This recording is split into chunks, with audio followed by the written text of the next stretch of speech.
Maintenant. Merde, la VOD commence par maintenant. Bonjour ou bonsoir à ceux qui nous regardent en replay. Attendez, je ne sais pas vous parler tellement le chat est surexcité à cause des beaux badges que je viens de leur donner. Quoi, vous n'en avez pas? Ah, mais c'est parce que... Ah, mais c'est parce que vous regardez en replay et vous venez pas là. Bah oui, oui, je comprends. C'est bof, c'est bof.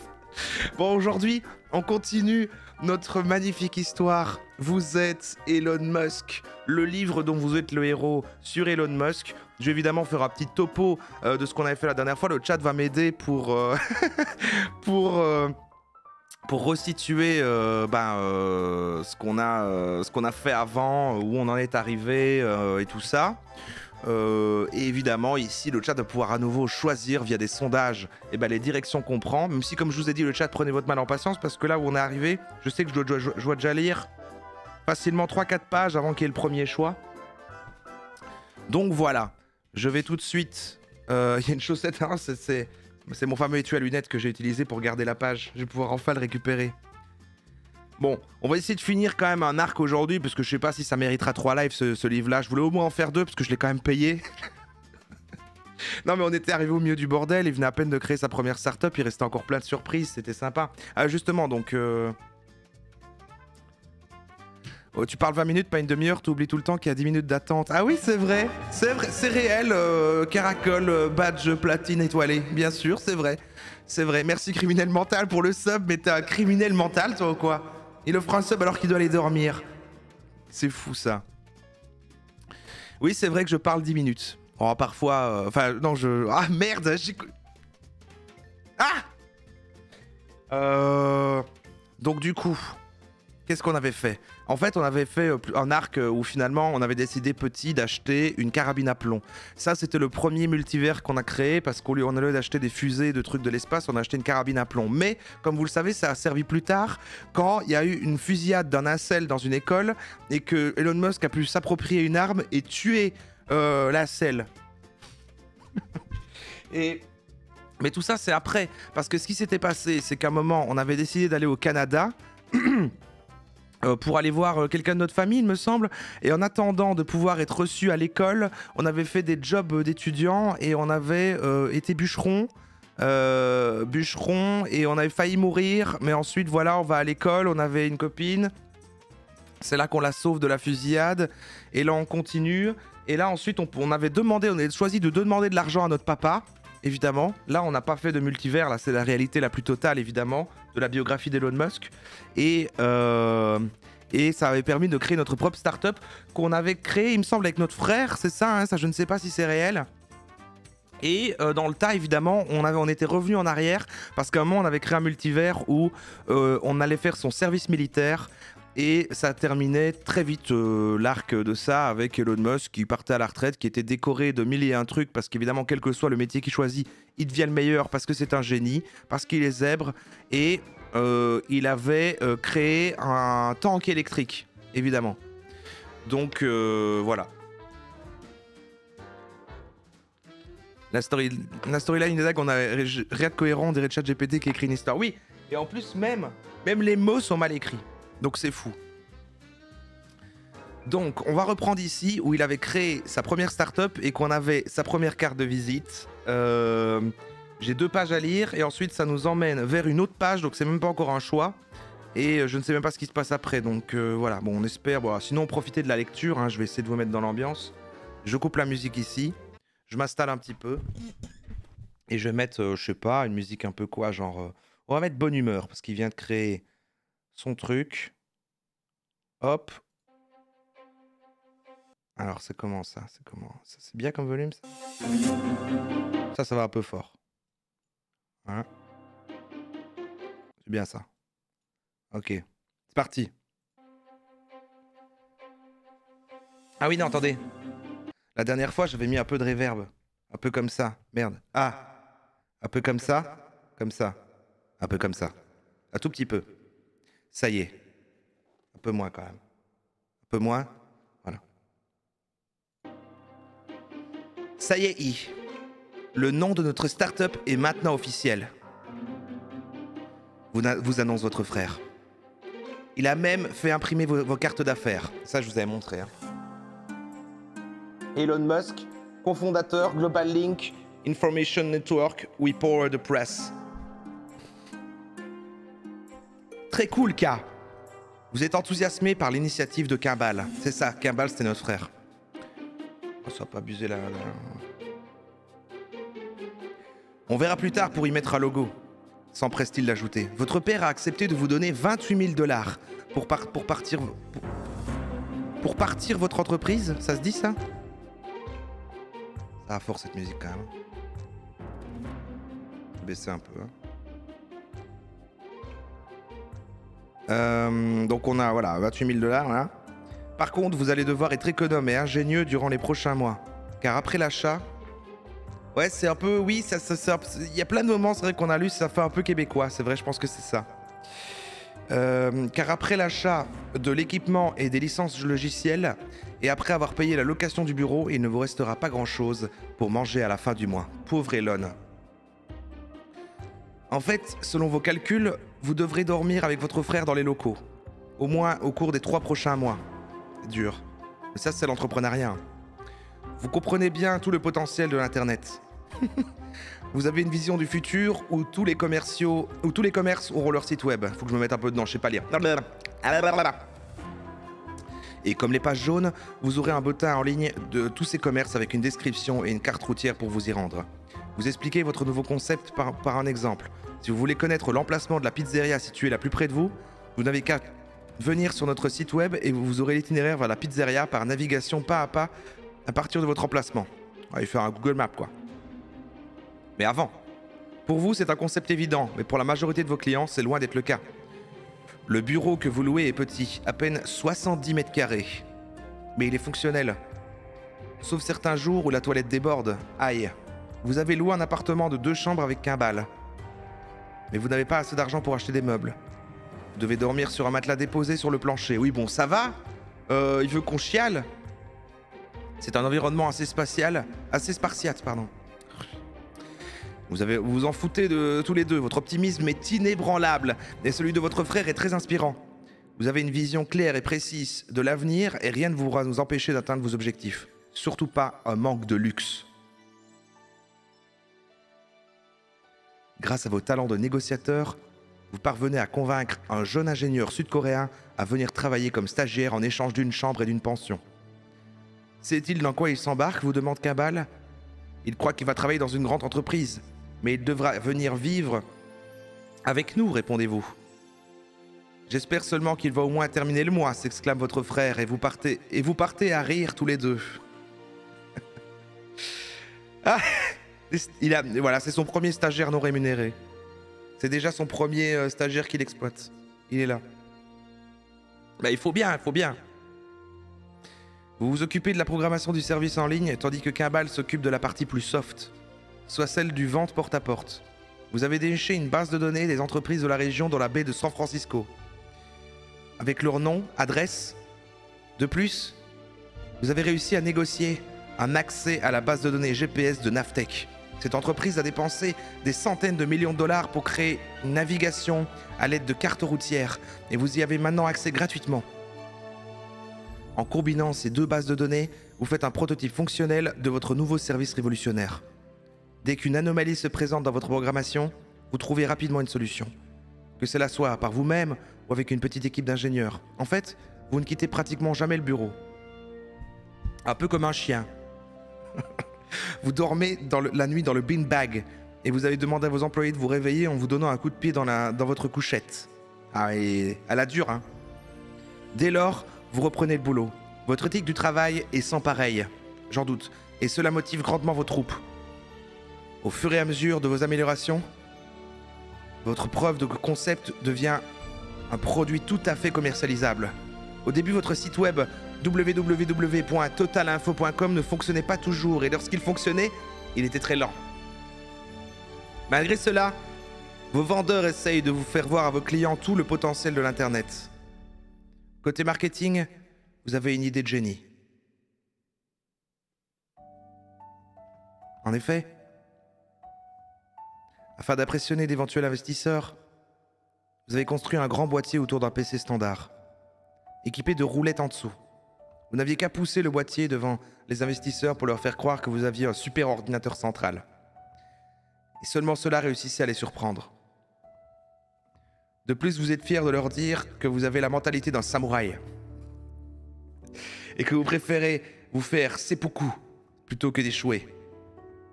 Votre attitude fait un certain effet auprès des investisseurs. Rendez-vous au 18. Je me rends au 18. Hein. C'est pas encore de choix, pardon. Oh là là. En ce début de 1996, votre startup Global Link Information Network est âgée d'à peine 2 ans. Et déjà, vous connaissez une grande croissance. La société de capital de risque de mort Davidov Ventures s'intéresse à vous et votre entreprise. Elle veut vous rencontrer. Vous leur présentez Global Link comme étant les pages jaunes de l'Internet. Votre présentation est simple mais efficace. Ils sont impressionnés par votre énergie débordante. Comme votre plan d'affaires le précisait, nous vous attendiez à recevoir un montant de 10 000 $ en échange de 25% de l'entreprise. Heureusement pour vous, les investisseurs n'ont pas lu cette section importante de votre plan. C'est plutôt 3 millions qu'ils vous offrent. Vous en tirez une leçon importante. Être plus agressif en affaires. Peu de temps après, vous trouvez votre raison sociale un peu longue et vous décidez de la renommer. Vous optez avec votre frère pour Zip2, Zip2. Vous déménagez à Palo Alto dans des locaux plus spacieux et embauchez d'autres ingénieurs, analystes et programmeurs. Vous en profitez également pour changer la stratégie d'affaires de l'entreprise. Au lieu de faire du porte-à-porte auprès de chaque entreprise, vous allez vendre votre logiciel aux journaux. Ainsi, ce sont eux qui s'occuperont de faire le marketing de leurs petites annonces classées, immobilier, automobile et autres. Présentement, aucun journal n'a vraiment de site web capable de gérer les petites annonces classées. Votre nouveau service répond parfaitement à leurs besoins. De plus, vous pourrez vous concentrer sur le noyau de toute votre entreprise et délaisser un peu l'aspect marketing. Toutefois, vous ne serez plus PDG, mais dorénavant Chief Technology Officer, CTO. Les investisseurs ont insisté pour que vous cédiez votre place à un homme d'expérience. Monsieur Rich. Monsieur Rich Sorkin, qui était chez Creative Labs. Cela vous déplaît car vous vouliez demeurer PDG. Toutefois, les investisseurs vous aident avec vos visas de travail, pour vous et votre frère. De plus, ils vous donnent chacun 30 000 $ pour vous procurer des automobiles. Cabal s'achètera une BMW de la série 3 et vous une Jaguar de type E. Vous aimez beaucoup vos nouveaux locaux. Un jour, vous invitez votre copine Justine et votre mère May à visiter votre bureau. May participera à un meeting de conception d'interface web à titre d'utilisatrice et fournira son feedback à l'équipe.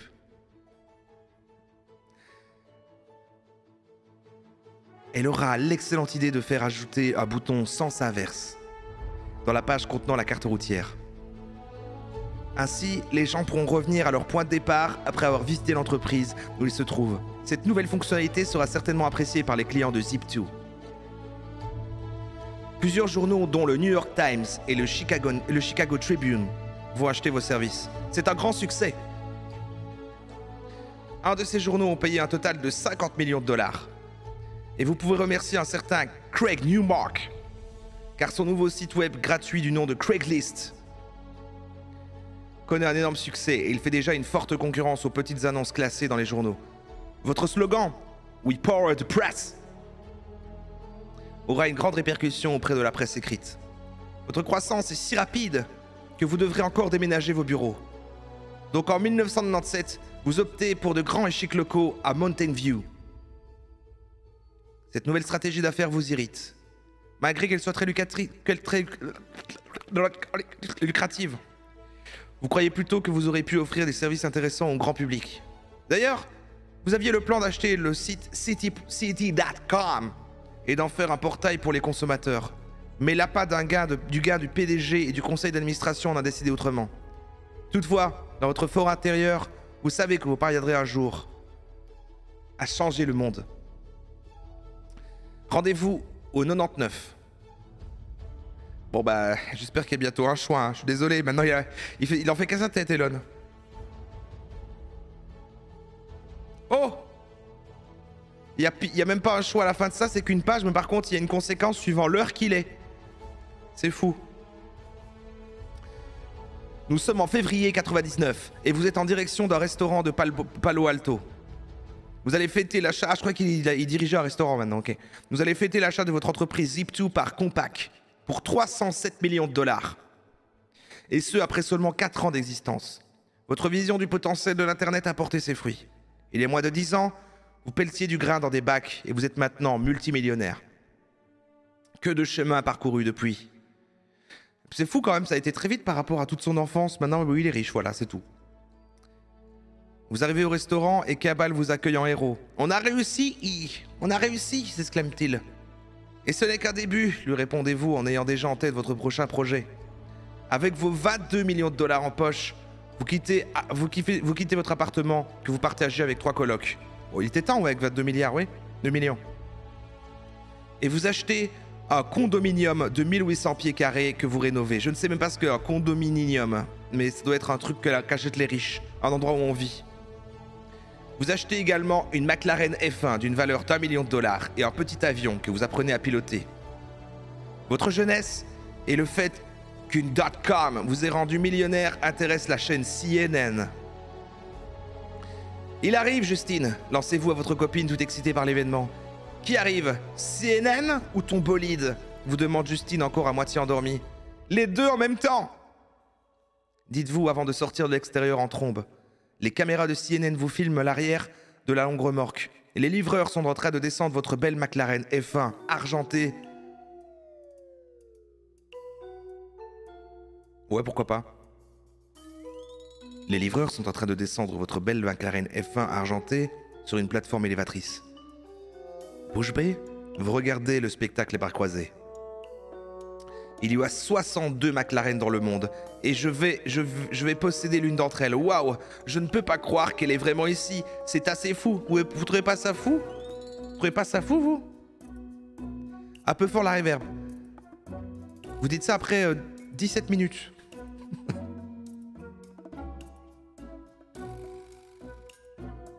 Dites-vous au journaliste de la CNN. Vous l'avez acheté d'un vendeur en Floride et sous le nez de Ralph Lauren qui était également intéressé à l'acheter. Ah, parce que c'est le même nom. La reverb est jamais trop forte. Non mais j'ai baissé un peu quand même.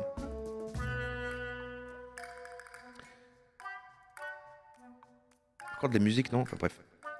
Ralph Lauren, ouais, ok. Vous vous sentez comme un enfant le jour de Noël. Quelques jours plus tard, vous envoyez un courriel à Larry Ellison, fondateur d'Oracle et propriétaire lui aussi d'une McLaren F1. Vous lui demandez s'il voulait faire une course sur une piste. S'il veut faire une course, vous allez faire la course avec Larry Ellison. Juste comme ça, pour le plaisir. Truc de riche. Quelques semaines plus tard, vous invitez votre ami Peter Thiel à faire un tour dans votre nouveau bolide. Mais il y a plein de personnages qui arrivent, ils sont même pas présentés. C'est mal écrit, hein, désolé, mais... À une intersection, vous lui dites « Regarde bien ça, mon ami ». Vous partez en trombe, mais vous ne connaissez pas assez bien le comportement de votre nouvelle voiture, surtout à grande vitesse. Qu'arrivera-t-il? Regardez l'heure. Oh, alors, c'est pas un choix de votre part, mais intéressant concept. Si l'heure est un chiffre pair, rendez-vous au 21. Sinon, rendez-vous au 118. Bah, j'imagine qu'il y en a où on meurt. Donc du coup, il est 22h17. Je compte les minutes ou l'heure? Si l'heure est un chiffre pair... Les minutes? Vous croyez que c'est les minutes? L'heure? Ouais, mais au final... Vous savez quoi? Il va y avoir un sondage pour voir si je regarde l'heure ou les minutes. Comme ça, vous choisissez quand même. Vous connaissez quand même. Je veux bien un sondage. La modération, du coup, comme ça, en fait... Comme ça, vous participez. J'aime bien, j'aime l'esprit. Désolé, c'était pas prévu, mais... Ah, merci beaucoup. Ah, ou si on regarde les secondes. Mais tout le monde va voter pour ça, il n'y aura pas de vrai truc. On les connaît, on les connaît. Donc au 21 ou au 118, sachez que ce soit un petit nombre ou un bas nombre, ça ne veut rien dire. Ça qu'elle me saoule un peu la reverb là. Que ce soit un petit nombre ou un bas nombre, ça ne veut un peu rien dire. Vous faites un concours de qui fait le plus rapide.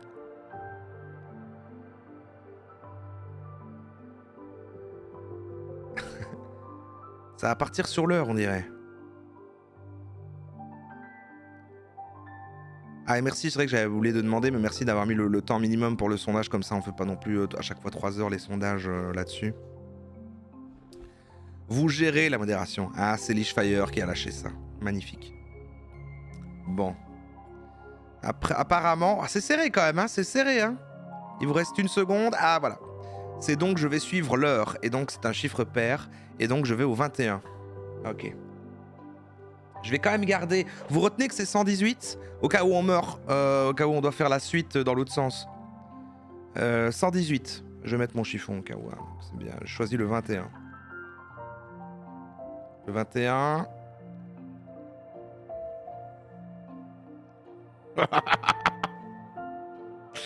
Bon, attendez, laissez-moi...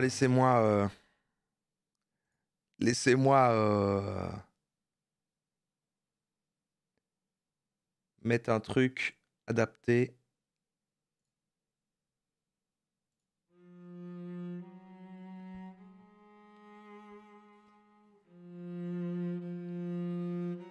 Votre heure a sonné.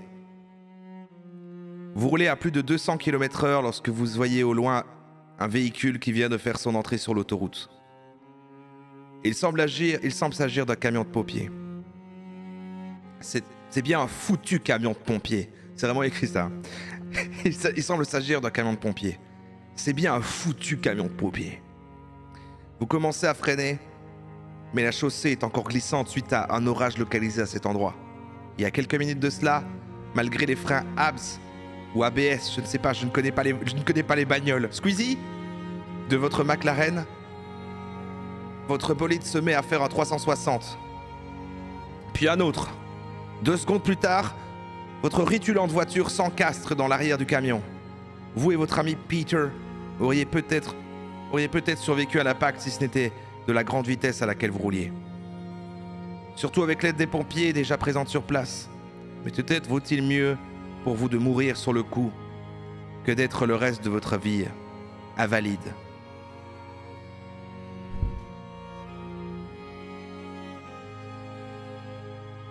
Elon Musk est mort. Vous êtes mort.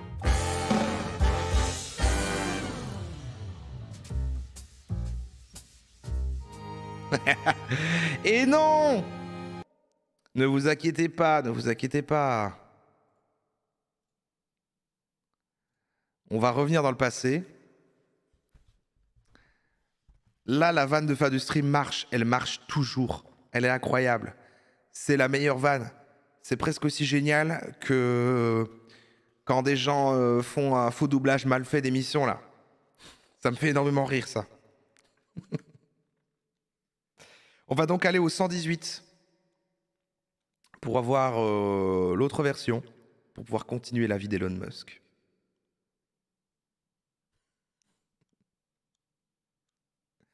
Mais non, mais en même temps, voilà, s'il est invalide, il ne peut plus entreprendre. Comprenez-le. C'est parti.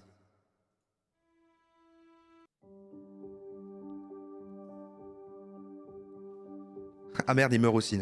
Après plusieurs tonneaux, vous sortez tous les deux indemnes de ce qui est devenu un tas de ferraille. Vous partez à rire comme un fou. À chaque fois, le fait d'utiliser le verbe partir, vous partez... Non mais bref. Après avoir repris ses esprits, Peter vous demande pourquoi vous riez. Le pire, c'est que je ne me suis même pas assuré, finissez-vous par dire, après avoir repris votre souffle. Rendez-vous au 26.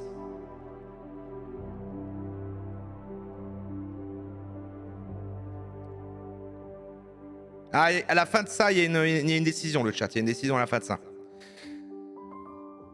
Alors. Avant de vendre Bzip 2, vous aviez élaboré un nouveau plan d'affaires. Vous aviez discuté avec vos meilleurs ingénieurs afin de sonder les intérêts et vous suivre dans une nouvelle aventure. De plus, vous aviez validé vos idées auprès de vos contacts à la banque de Nova Scotia au Canada. Selon vous, votre plan d'affaires est béton. Le mois suivant de la vente de Zip2, vous incorporez votre nouvelle start-up, X.com. Après vous être gâté un peu, Vous voulez mettre la majorité de votre fortune personnelle dans cette nouvelle aventure. Il y a bien sûr des raisons fiscales. Vous aurez un bon crédit d'impôt si vous investissez votre gain dans une nouvelle entreprise dans les 2 mois suivant la vente de votre entreprise. Mais surtout, vous aimez prendre des risques. Pas n'importe lesquels par contre. Ce sont des risques calculés. Ainsi, vous investirez près de 12 millions dans X.com, ce qui vous laissera autour de 4 millions. Après impôt, bien sûr. Vous aurez pu aussi acheter une petite île et profiter d'une retraite grandement anticipée. C'est ce que tout le monde aurait fait ici. Mais ce n'était pas vraiment dans votre nature. Sur ce point, vous vous démarquez grandement des autres nouveaux millionnaires qui ont fait fortune dans les dot-com. Au lieu de seulement solliciter l'argent des autres pour créer une autre entreprise, dans le domaine bancaire de surcroît, vous vous y engagez à fond. Vous êtes prêt à y perdre votre chemise. Prends des risques. Hein. On oublie les risques que prennent les entrepreneurs comme ça quand même. Car vous y croyez tellement. Pour vous, dans la vie, c'est quitte ou double. Tout de suite sondage, quitte ou double. C'est pas vrai, c'est pas une... Vous vous engagez toujours à fond dans vos projets.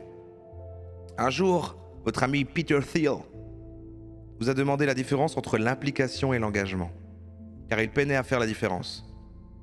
C'est comme un petit déjeuner avec œufs et bacon, lui répondez-vous. Hein? Mais t'es un génie, Elon. Qu'est-ce que tu veux dire par cette métaphore? Je rajoute un peu de... Dans ce petit déjeuner, la poule est impliquée et le porc y est engagé. Dites-vous, le sourire en coin. J'ai aussi eu un sourire en coin, mais parce que c'est de la merde. Vous sélectionnez votre équipe pour démarrer X.com. Ce sera votre Dream Team. Vous embauchez Ed Ho, votre ingénieur le plus talentueux de chez Zip2. Côté bancaire, vous embauchez les Canadiens Harris Fricker et Christopher Payne. Vous avez connu Fricker lors de votre stage à la banque de Nova Scotia. Il n'avait pas la mentalité d'un banquier, mais plutôt celle d'un entrepreneur. Tandis que Payne est un ami de Fricker. C'est sa seule caractéristique. Ce sera votre trio étoilé. Et vous serez tous les 4 les cofondateurs de X.com. Et dans la tradition des nouvelles entreprises de la Silicon Valley, vous démarrez pratiquement dans un garage en attendant de vous louer des locaux. Mais t'es millionnaire. Il est millionnaire, connard. C'est un petit délire de il joue ou pauvre, quoi. Nous sommes déjà en 99 et tout va pour le mieux. Vous êtes riche, vous avez une start-up révolutionnaire en démarrage et une équipe du tonnerre. Par contre, depuis quelques jours, vous vous chicanez avec Justine à propos des appels téléphoniques qu'elle reçoit de la part de son ex-petite amie. Ouh. Ouh. Cela vous irrite grandement. Justine trouve que vous faites beaucoup d'histoires pour rien et plutôt qu'à endurer cela, vous devriez aussi bien la demander en mariage. M'a l'air bien sain tout ça. Ce que vous faites sur le champ. De mieux en mieux. Justine est un peu surprise par votre réaction sur le coup. Mais elle accepte. En grand romantique que vous êtes, vous voulez lui faire une demande en bonne et due forme. En bonne et due forme. Dans quelques jours, après avoir acheté une bague, où ferez-vous votre demande en mariage? Oh, c'est là que se situe le choix. Magnifique. Attention, c'est le temps de l'amour. Relationship goal. Est-ce que vous voulez faire votre demande en mariage à Justine lors de votre prochain voyage ensemble, qui arrive bientôt pour souligner son anniversaire? Ou est-ce que vous préférez la prendre par surprise? Bon, l'expression est bizarre, mais... Bon voilà, est-ce qu'on le fait au prochain voyage à son anniversaire? Ou est-ce qu'on fait une surprise? Voyage ou surprise, quoi, en gros.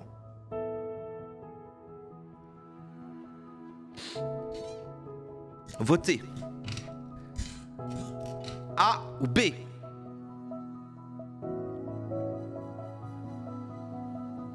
Ah, c'est Elon, l'amour. Elon et Justine.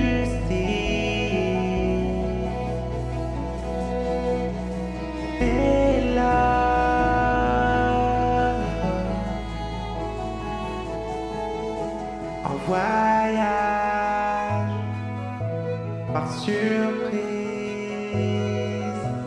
Elon, amoureux.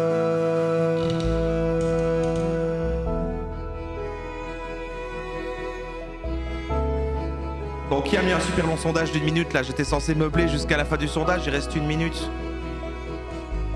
Et le voisin frappe à la porte.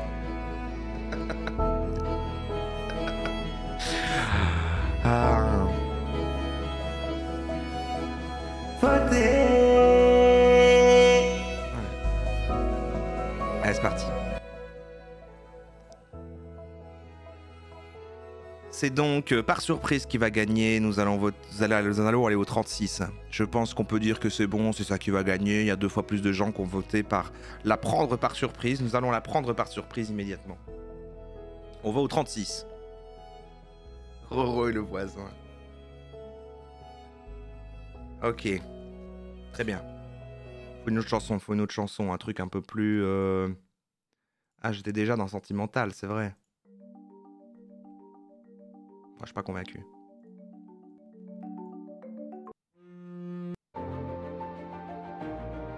Bof.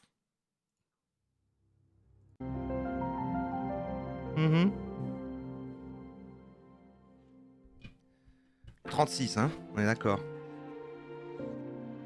C'est ça. Vous prenez une marche sur le tiroir, main dans la main avec Justine. En un instant, vous vous placez devant elle et mettez un genou à terre. Justine est surprise. Elle se doutait bien que vous le feriez une demande officielle, mais pas à cet endroit. C'est-à-dire nulle part. Vous sortez un petit coffret de votre poche et lui présentez la bague. Ma chérie, veux-tu m'épouser? Demandez-vous avec un petit trémolo dans la voix. Ah, ne gâche pas tout! Merci MSAF pour les 19 mois, merci. C'est toujours oui, je le veux, confirme-t-elle avec son plus beau sourire. Oh là là. Rendez-vous au 89. Ouais, ça se finit pile maintenant. Ah, j'ai timé la musique, ça time super bien. Ah, ça repart. Bon, attends, parce que là, il y a déjà plus de mariage, c'est fini en fait. Parce que là, il est écrit vous emménagez dans vos bureaux. Bon, ça revient au travail, amusement un peu comme ça. Ah, j'aime bien ça. Vous emménagez dans vos bureaux de la University Avenue à Palo Alto, avec la ferme intention de révolutionner le secteur bancaire. Néanmoins, plus vous en apprenez sur le secteur, plus vous réalisez la complexité des lois et des règlements régissant les banques. En fait, après 5 mois, vous trouvez que les obstacles de la création d'une banque en ligne sont insurmontables. Peut-être serait-il mieux d'acheter une banque et de la moderniser. Demandez-vous à vos partenaires. Après vérification auprès de la Bank of America, vous abandonnez cette idée, car elle est vraiment trop complexe à mettre en œuvre. De plus, votre partenaire Freaker veut prendre le contrôle de X.com. Il trouve que vous créez trop d'attentes auprès des médias et que l'entreprise ne pourra pas livrer ses promesses. Seulement 5 mois après le démarrage de l'entreprise, Freaker tente de vous évincer. Soit je deviens PDG, ou soit je quitte X.com avec tous les employés et je démarre ma propre banque en ligne, vous menace-t-il. Ha! Je ne cède pas au chantage. Tu peux toujours tenter de le faire, lui répondez-vous du tac au tac. Pourquoi je fais pas des voix en fait? Il n'y a pas souvent de dialogue en fait. Facile. Et c'est ce qu'il fera. Malgré vos efforts de le retenir, il partira avec Ho et d'autres ingénieurs seniors. Vous vous retrouvez le bec à l'eau. Malgré toutes les embûches, vous vous dites à une fidèle employée « Je crois que nous devons embaucher d'autres personnes ». Vous réussissez à obtenir du capital risque et à trouver d'autres ingénieurs de la Silicon Valley. Ensuite, vous obtenez une licence de la banque et des fonds communs de placement. Finalement, en novembre 99, grâce à un partenariat avec Barclays, vous avez... Ah, il y a un choix à la fin de ça. Vous avez une des premières banques en ligne. Afin de faire tous les tests, vous donnez 100 000 $ de votre poche à vos ingénieurs. Tout semble prêt. Le lancement grand public a lieu la veille de l'Action de grâce. Vous restez au bureau 48 heures d'affilée afin de vous assurer que tout se passe bien.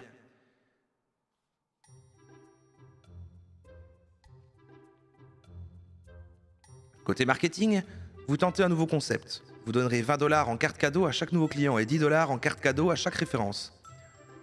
De plus, vous faites de la publicité d'un nouveau service révolutionnaire, l'envoi d'argent entre personnes en utilisant une adresse courriel. Au lieu de prendre plusieurs jours comme auparavant avec les banques traditionnelles, votre nouveau service permet de transférer de l'argent quasiment de façon instantanée. Après 2 mois d'opération, vous avez déjà 200 000 nouveaux clients. C'est du jamais vu. Bientôt, vous avez déjà de la concurrence et elle se trouve physiquement dans la même rue. Son nom est Confinity et ses cofondateurs sont Max Levchin et Peter Thiel. Ah ouais? Celui de tout à l'heure?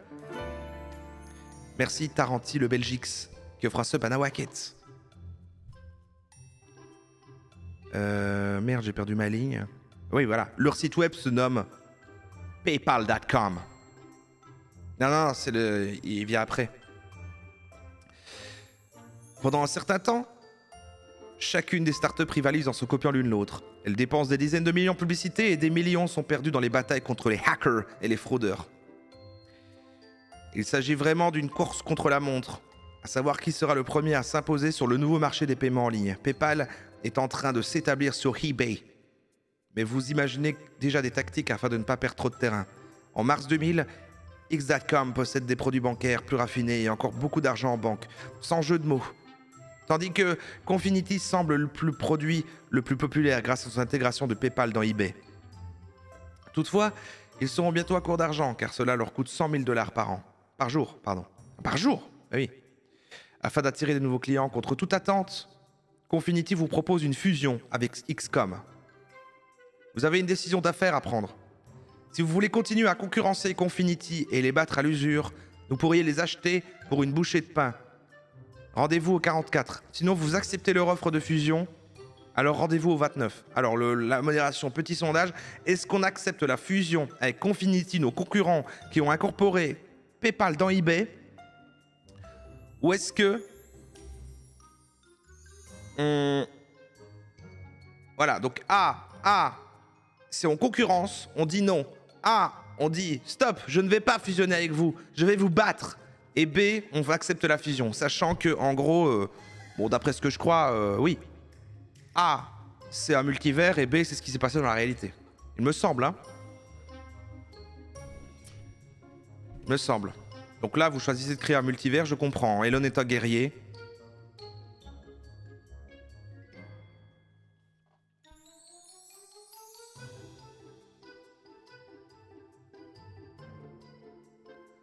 Ah oui, merde, j'ai oublié de chanter, c'est vrai. Je vais chanter à chaque truc. Bon, là, il reste plus que 14 secondes.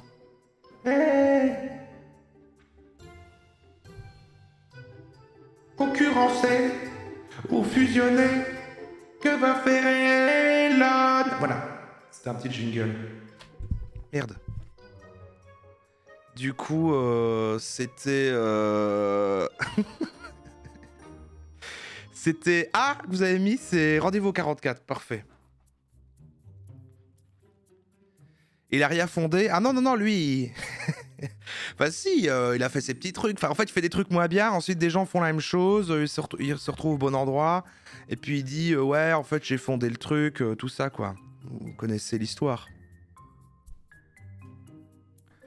Donc on sera au 44 et là, on va combattre. Alors ça va peut-être nous mener à la faillite. Hein.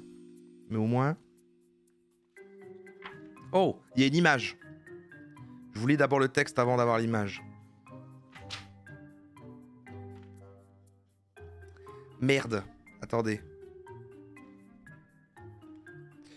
Bon. Attendez. Je connais cette musique. Je crois que je l'avais déjà mis dans... un peu de mystère.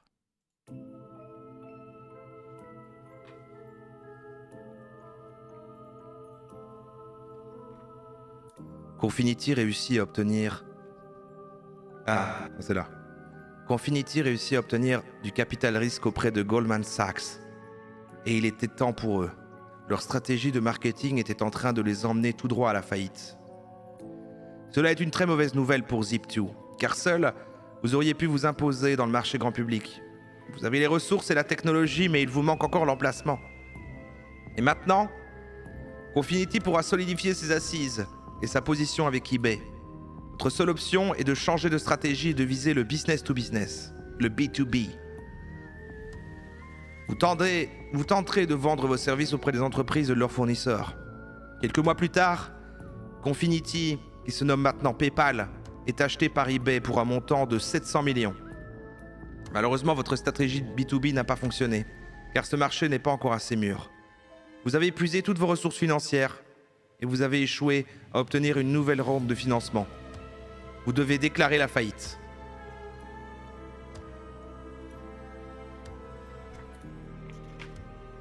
Et c'est fini là.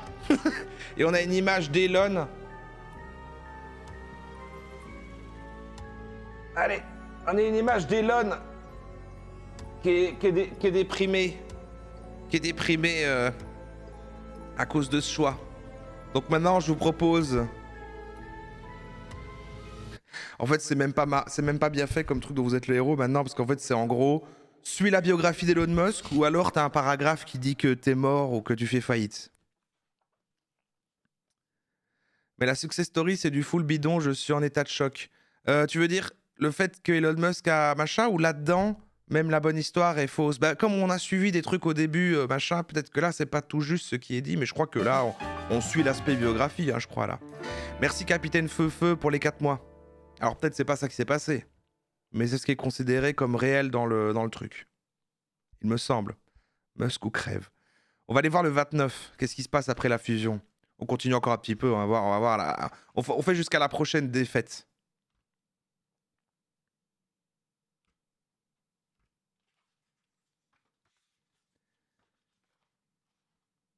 « 29. Voilà. Qu'est-ce qu'il y a là? Partez, Roro. Qu'est-ce qu'il y a? Il y a un problème? Je suis plus là? Je suis plus en live?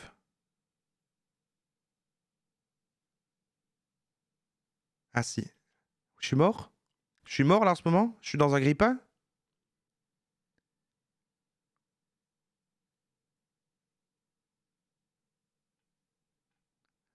Il y a Wishtarter. C'est toi Wishtarter? Non, tu mets juste un paragraphe woke.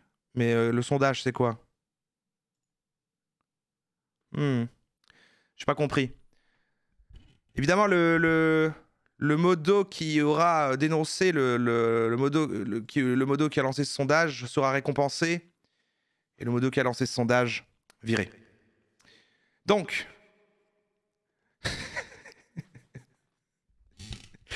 non, c'est pas vrai. C'est Caracol? Ok, bah Caracol, je t'enlève immédiatement. Je suis Frédéric. J'appelle le syndicat de la modération, immédiatement. Faites ça. Caracol, je te retire ton badge platine étoilé immédiatement. Et désolé, mais là, je suis en train de lire un livre de quelqu'un qui réussit et il est en train de m'inspirer et je pense que je devrais prendre un exemple sur son management pour... voilà.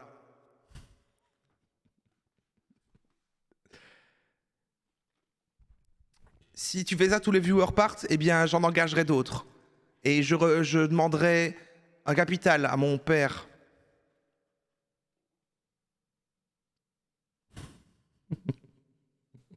Bon, allez, je fais la 29. On a combien? 44 minutes. On fait encore jusqu'une heure, jusqu'à la prochaine défaite. La fusion se déroule bien. La nouvelle entité se nommera XCOM. Vous en serez l'actionnaire majoritaire. Avec plus de... Mais par contre, oui, sérieusement, par contre, vous croyez, vous étiez en train de croire que genre Elon Musk, il a vraiment fait des trucs et que c'est quelqu'un qui a un vrai génie et qui a mérité sa position, parce que je veux dire, c'est... Je vois, il y a du débat là-dessus dans le chat, mais oui, non, je veux dire, il a... Voilà quoi, il a eu de l'argent. Après, il a fait des trucs. C'est papa-maman, c'est papa qui a donné de l'argent, mais après, bon, voilà, on pourra lui retirer qu'il a serré les bonnes mains. Il a serré les bonnes mains, il a parlé aux bonnes personnes au bon moment, mais bon, globalement, la plupart du temps, quand on avait fait le live sur, où c'était un versus Elon Musk, Jeff Bezos là, On avait parlé de cet aspect qu'il avait même demandé, alors je crois que c'est avec Tesla, ou le fait qu'il ait racheté le truc et qu'il ait été actionnaire machin, il avait demandé le fait d'être considéré comme fondateur, genre comme c'était un titre qui s'achetait alors qu'il l'a pas fondé et que du coup il est crédité comme ça. Et il a fait ça avec plusieurs boîtes, où du coup de manière totalement éhontée, il achète le fait d'être fondateur alors qu'il a rien fondé, quoi. Et il est complètement fou aussi. Il est complètement fou. Et on va bientôt voir sa chute, hein, parce que là, j'ai l'impression vraiment que là, même les gens qui le vénéraient commencent à le trouver pas crédible. Mais bon, c'est un autre débat. Franchement, est-ce qu'il y a encore beaucoup de gens qui le défendent? J'ai l'impression que il est ridicule chez tout le monde maintenant. Hein. Ah bon, bref. Un personnage. Par contre, oui, s'il garde son argent et que tout le monde le détestait pas trop, si tout le monde le déteste d'un coup, il va devenir un vrai super vilain. Hein, par contre, il va créer une base secrète et tout. Il va travailler sur un virus. Ah non, ça, il y a déjà eu, c'était le Covid. Il va faire des voitures électriques qui tuent.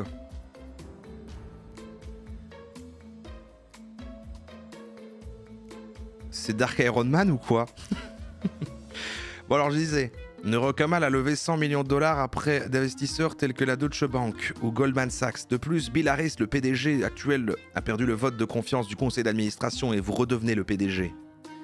Les histoires de business, c'était mieux quand il était enfant avec les carabines à plomb, c'est dommage que ça a été si vite écourté. On fera pas de troisième partie là, genre on va attendre la prochaine mort. Maintenant ça parle que de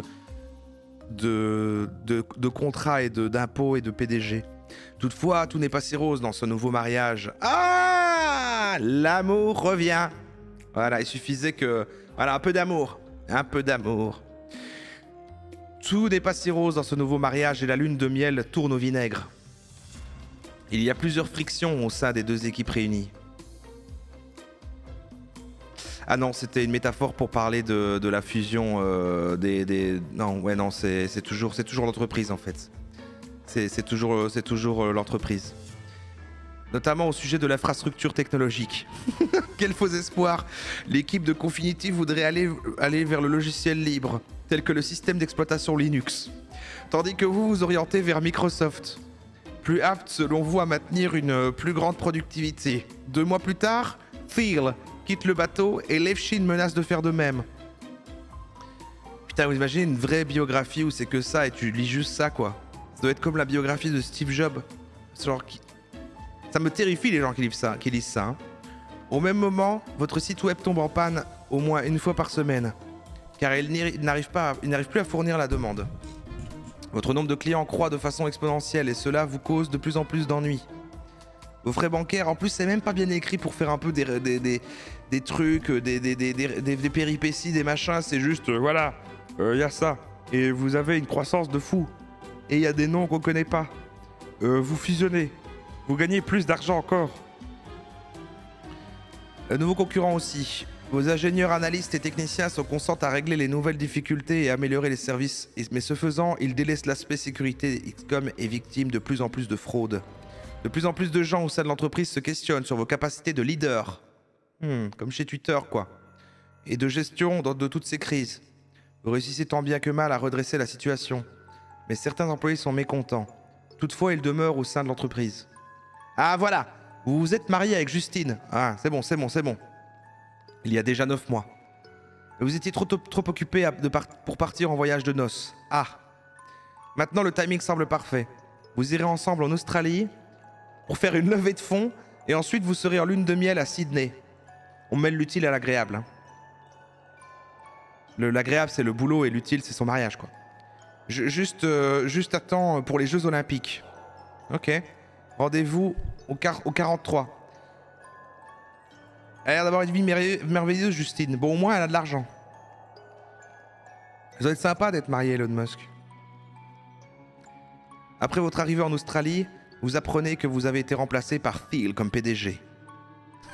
On rappelle que c'est la lune de miel. Hein. Et il regarde ses mails, il n'y a pas de smartphone à ce moment-là.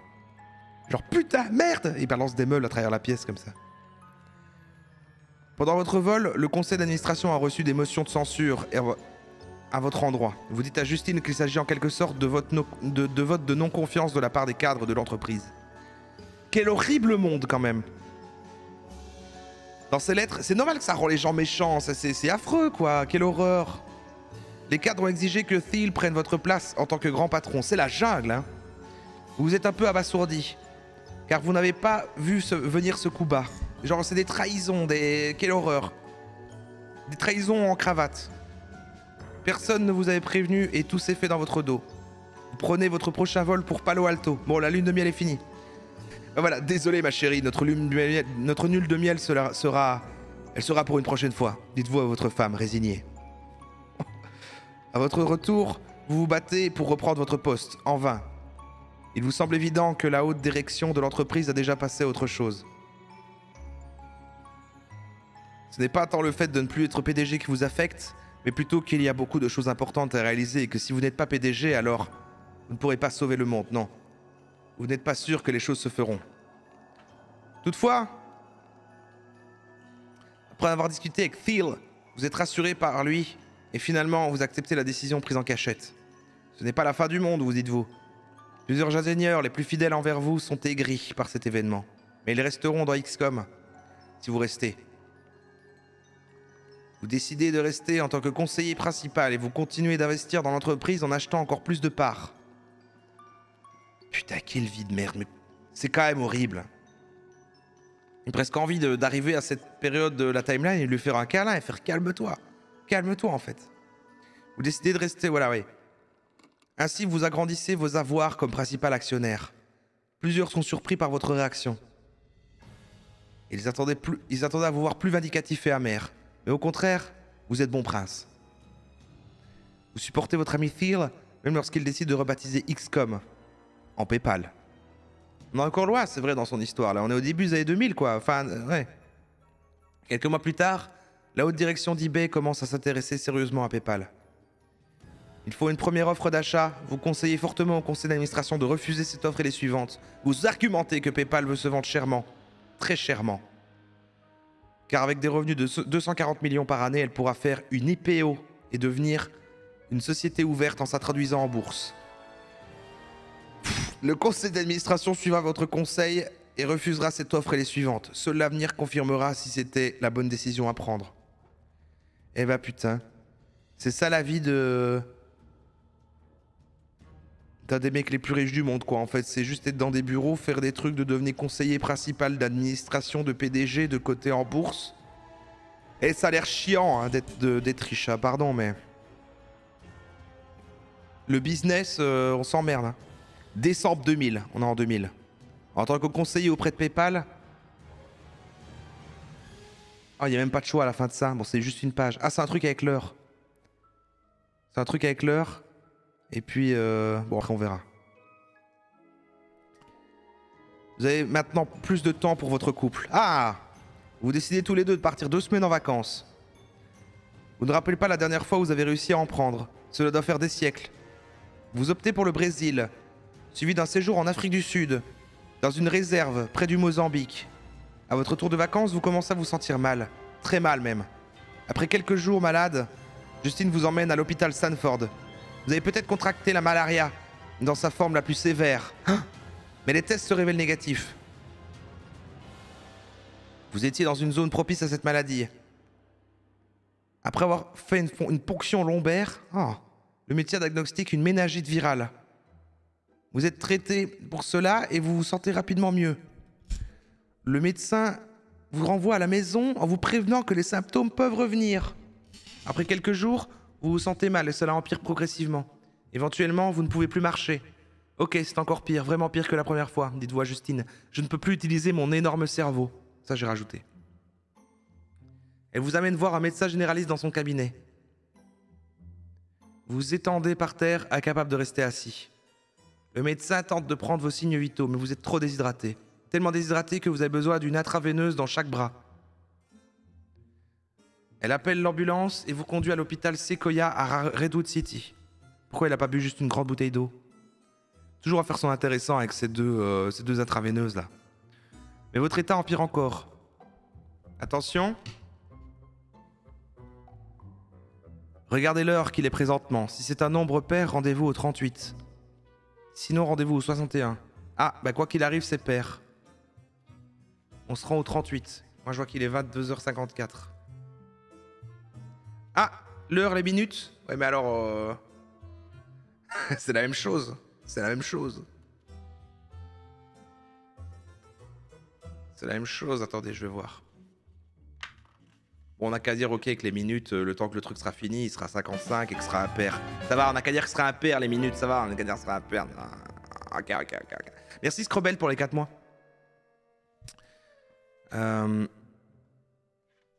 Ok.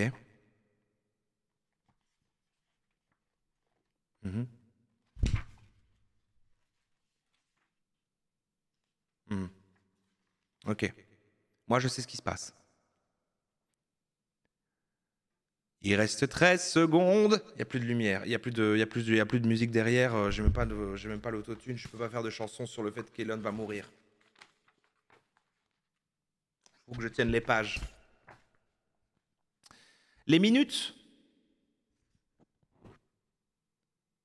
Si c'est un nombre pair, rendez-vous au 38. Sinon, rendez-vous au 61. Donc, du coup, 61, impair. 61. Eh bien, vous avez bien fait parce qu'il mourrait sinon. On peut donc continuer. Et oui, il allait mourir.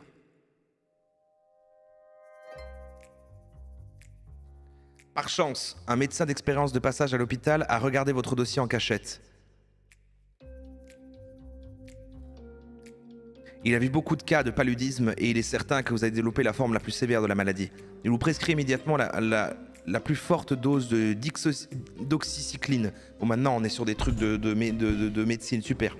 Un antibiotique antipaludique. Le médecin vous mentionne qu'il était temps que vous arriviez à l'hôpital, car un jour de plus et le médicament n'aurait pas été efficace. Vous passez finalement 10 jours dans l'unité de soins intensifs. Justine sera à vos côtés chaque jour. Sa seule présence vous aide à garder le moral. Elle est un peu ébranlée de vous voir ainsi, car elle a l'habitude de vous voir avec tellement d'énergie que vous pourriez propulser une fusée sur Mars. C'est une ref. En te voyant ici présentement aux soins intensifs, j'ai l'impression d'être dans un univers parallèle, vous dit-elle. Je suis heureux d'y être avec toi et j'y suis grâce à toi, car je serais sûrement mort dans tous les autres. Lui répondez-vous avec le sourire. Ah, c'est une ref au livre. Votre rétablissement aura pris 6 mois et vous avez 20 kilos en moins. Eh ben ça va, qui est gros fragile là. Durant votre convalescence, vous avez le temps de lire tous les livres. Vous avez lu tous les livres.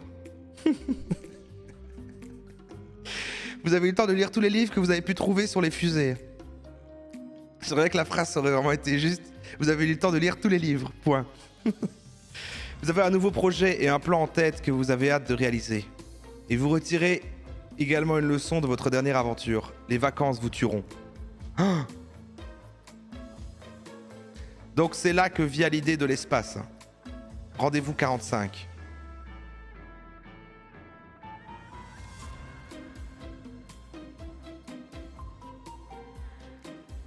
Oh, dis, j'en ai plein le cul. Bon, on démarre l'arc de l'espace et je pense qu'on va s'arrêter là en fait. En plus, il n'y a même pas de choix là. Attends.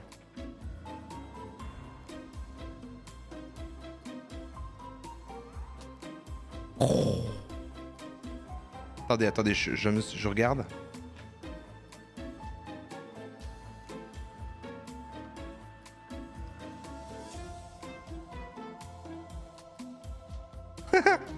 Ouais, ça a quand même l'air marrant ce qu'il y a après, ça a quand même l'air marrant. Bah, il n'y a pas de choix avant pas mal de pages. Mais bon. C'est marrant le prochain choix qu'il y a et tout, ça a l'air rigolo, ça change d'ambiance. Là, on est sur des trucs avec la NASA et tout, quoi. Donc c'est un peu moins business, c'est un peu plus NASA et tout ça, c'est pas mal. Bon, je vous lis un peu. Je vais mettre une autre musique, évidemment, pour ça. Ah, attention, qu'est-ce qu'on veut? Un petit peu... Je ne suis plus un enfant prodigue.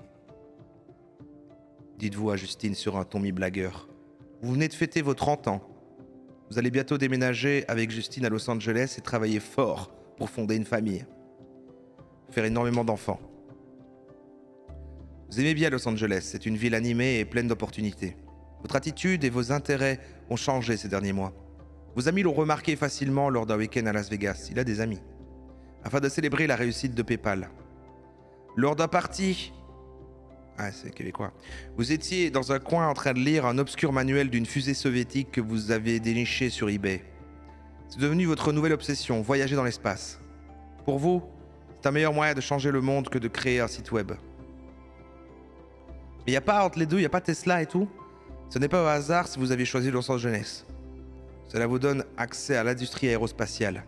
Vous allez côtoyer des géants tels que Boeing, Lockheed, l'US Air Force et surtout la NASA, pour ne nommer que les principaux acteurs de cette industrie. Vous aurez accès à un grand réservoir de talents pour recruter vos prochains employés dans votre nouvelle start-up. Mais pour le moment, ce qui vous intéresse le plus est la Mars Society. Il s'agit d'un organisme à but non lucratif dédié à explorer et à coloniser la planète Mars. Il est composé d'un amalgame de personnes venant de divers domaines, je ne sais plus lire, mais tout grandement intéressés à voyager dans l'espace, direction Mars bien sûr. Vous avez entendu entre les branches que l'organisme organise une levée de fonds cet été. L'événement aura lieu dans la maison d'un des membres de la Mars Society et le coût est de 500 $ par couvert. Les invitations ont déjà été envoyées par courriel. Vous vous invitez vous-même en envoyant un chèque. D'accord. Vous voulez vous faire remarquer, donc vous avez plutôt un chèque de 5000 $ à Robert Zubrin, le dirigeant de la Mars Society. Et cela a fonctionné car il vous invite à prendre un café avant l'événement. Vous êtes le premier arrivé au café. Vous accueillez Zubrin. Oui, c'était l'organisme organise, ouais. C'était super long, c'était super désagréable à lire. Il prend une gorgée de café et il vous entretient des projets en cours. Nous avons construit au centre de recherche en Arctique qui reproduit les conditions extrêmes régnant sur Mars. Déjà, vous êtes intéressé par ces propos et vous avez hâte d'entendre la suite. Nous avons aussi la mission Translive en orbite autour de la Terre. Je fais un peu des voix, j'y pense que maintenant. La capsule est en rotation sur elle-même, à une vitesse équivalente à un tiers de la gravité terrestre ou celle de Mars. Il s'agit d'une capsule habitée par des souris. Et elles y vivent et se reproduisent. Merci Digital Garbage pour les 2 mois. Oui, en effet. Tu nous dis. Oui, en effet. Maintenant, Zubrin a capté votre attention. Vous me semblez très intéressé par Mars et ce que nous faisons. Acceptez-vous de vous asseoir avec moi à la table VIP? Nous serions accompagnés du directeur de cinéma James Cameron et de quelques scientifiques de la NASA. C'est pas une vanne, hein, ce que je dis. Bien sûr que j'accepte. Ce sera un grand plaisir pour moi. J'adore James Cameron. Répondez-vous avec enthousiasme. À la table VIP, vous êtes sans doute le plus jeune. Du moins, vous avez l'air le plus jeune. Dès le début du repas, Cameron vous parle de son prochain film et il aimerait savoir si vous voudriez y investir votre argent. De plus, Zubrin tente de vous convaincre de faire un don important à la Mars Society. Vous attendez à être quelque peu harcelé de cette façon, car vous êtes riche. En retour, vous êtes à la recherche d'idées et de contacts auprès des invités. Par exemple, un des projets en cours de la NASA concerne un avion qui planerait à la surface de Mars à la recherche d'eau. Vous êtes tellement emballé par votre soirée et vous décidez de rejoindre le conseil d'administration de l'organisme. De plus, vous donnez 100 000 $ pour financer une station de recherche dans le désert. Dès lors, vous ne parlez pas que de l'espace à vos amis. Vous voulez faire également une expérience avec des souris, mais au lieu de le mettre en orbite autour de la Terre, vous voulez faire un voyage aller-retour Terre-Mars. Ils pourront vivre et se reproduire durant le trajet qui durerait plusieurs mois. Sur vos calculs rapides, un tel projet devrait coûter autour de 15 millions $. Rendez-vous en 106.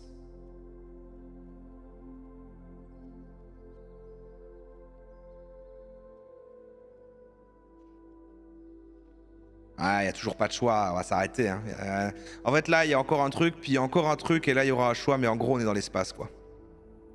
Enfin, on va pas aller dans l'espace, mais il fait ses trucs d'espace, quoi. 15 millions, c'est que dalle. Ouais, mais bon, c'est pour des souris, tu vois. Voici un petit cadeau pour toi et ton projet d'envoyer des souris dans l'espace, vous dit votre ami Jeff Skoll, en vous remettant une roue géante de fromage gruyère.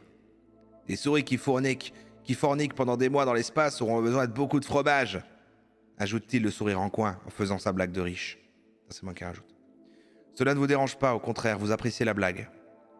Pour vous, les 2 domaines qui changeront le monde sont l'énergie solaire et l'exploration spatiale. Vous vous concentrez sur l'espace car vous ne voyez pas encore comment vous pourriez lancer une entreprise rentable dans le solaire présentement. Plus vous pensez à l'espace et plus vous croyez en l'importance de l'exploration. Vous aimez beaucoup la citation de Tsiolkovsky, un scientifique russe. La Terre est le berceau de l'humanité, mais on ne passe pas sa vie entière dans un berceau. C'est mieux que son truc avec... ok. Avec le petit déjeuner, le bacon et l'œuf là. Vous voulez inspirer le grand public et à raviver leur passion pour la science et la technologie, surtout après avoir visité le site web de la NASA.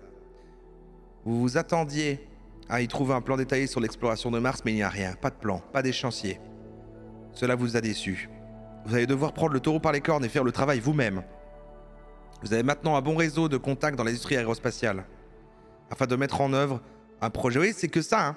C'est donner des chèques, aller quelque part, serrer des mains, dire j'ai de l'argent, voilà quoi. Eh oui. Pour être riche, il faut être riche. Vous organisez une série de conférences pour en discuter avec vos contacts. Les conférences se tiennent dans les salons des divers hôtels de la région de Los Angeles. Différents experts scientifiques et ingénieurs de l'industrie participent à l'étude de faisabilité de votre projet et parvient à un coût total du projet autour de 20 millions. Ah, c'est un peu plus cher. En vue de lever cette substantielle somme d'argent, vous lancez votre propre fondation, la Life to Mars Foundation. Pendant la discussion entre spécialistes, un consensus est apparu, soit celui de construire une serre sur Mars. Ce nouveau projet est baptisé Mars Oasis. Selon le plan, vous achèteriez une fusée afin d'envoyer les robots et le matériel sur Mars. L'idée est de faire pousser les plantes qui produiront en retour l'oxygène sur la surface de la planète. Ah ouais. Vous aimeriez mettre dans la serre une caméra qui diffuserait vers la Terre des images des plantes en train de pousser. De plus, la Fondation enverrait des kits gratuits aux étudiants dans tout le pays afin qu'ils puissent comparer la croissance des plantes sur Terre et sur Mars. Ainsi, ils observeraient que cela pousse 2 fois plus rapidement sur Mars et que l'environnement sur cette planète n'est pas si hostile. Ceci dans l'espoir que les jeunes se disent « peut-être devrions-nous y aller ». Incroyable. Il a des idées, hein. Il a des idées. Il a des concepts. Oh là là. Sais-tu comment faire une petite fortune en aérospatial? Demandez-vous à votre nouvel ami. Si je le savais, je serais déjà riche. Comment? Répondit-il. En commençant avec une grosse fortune. Il le dit lui-même. Il le dit lui-même. En commençant, dites-vous, en essayant de garder un poker face. En vain. Vous éclatez de rire tous les deux. Là, il y a un truc écrit en russe. Dit votre ami en russe. Cheers, Jim, répondez-vous en levant votre verre de vodka. Vous avez emmagasiné toute la journée à Moscou. Vous avez magasiné toute la journée à Moscou. Chez Cosmotras. Des missiles balistiques intercontinentaux remis à neuf. Communément appelés ICBM. Évidemment sans les têtes nucléaires. Allez, j'en ai plein le cul. J'en ai marre! Voilà. C'est fini. Il est mort. Il est mort. Elon Musk est mort. Merci d'avoir suivi cette aventure en replay. Après, en gros, il fait des trucs d'espace, il fait des voitures électriques. Ensuite, il achète Twitter. Il fait des trucs là, il fait des cryptos à un moment. Et puis, il y a des gens pauvres sur Twitter qui le défendent en disant hey, essaie déjà d'arriver là où il en est avant de critiquer. Voilà, j'ai fait la fin du livre. Salut.